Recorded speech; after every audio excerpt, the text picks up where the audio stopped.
OIC Deputy Director Leonardo Espida na kahit kailan ay hindi siya nanghimasok sa pag-iimbestiga ng PNP Board of Inquiry ukol sa Mamasapano incident. Git nito, isa siya sa mga naghihintay ng resulta ng investigasyon at tiwala siya sa kredibilidad nito. Ang detalye mula kay Alvin Baltazar. Naging si PNP OIC Deputy Director General Leonardo Espina ay nag-aabang ng resulta ng ginawang pag-iimbestiga ng Board of Inquiry sa Mamasapano encounter. Sa ambush interview sa opisyal sa Campo Crame, binigyan diin ni Espina na wala siyang alam sa maaaring kalalabasan ng BOI probe gayong kailanman ay hindi niya ito pinanghimasukan.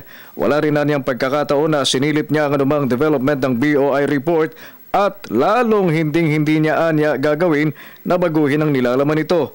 Independent anya ang binuong Board of Inquiry at iginagalang niya ang kapangyarihan nito bilang fact-finding body, pero ang bilin lang niya rito, ilabas ang katotohanan. I'm not here to pass judgment on anybody.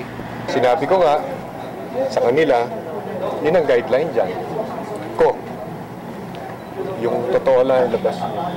Pero naman protection nila against... Walang labis, walang kulang. Yan. At sa pagsusumite bukas ng resulta ng investigasyon sa Mamasapano Operation, sinabi ni Espina na kanya nang inaasahan na hindi lahat ay makukontento sa findings nito. Yung mga comments, mga ganun, manggagaling sa... Tingin ko hindi lahat masasatisfied dyan. No? Ano tingin niyo?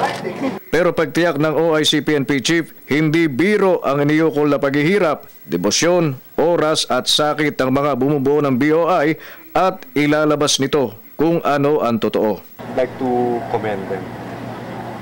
Napakahirap na trabaho niyan. We spend sleepless hours, tapos deliberation and everything. I-collate mo kasi napakarami at pinakita nga sa inyo. And they have my highest respect. Bukas inaasang maipapasa ng BOI ang resulta ng mahigit sa isang buwang pagsisiyasat nito sa madugong Oplan Exodus.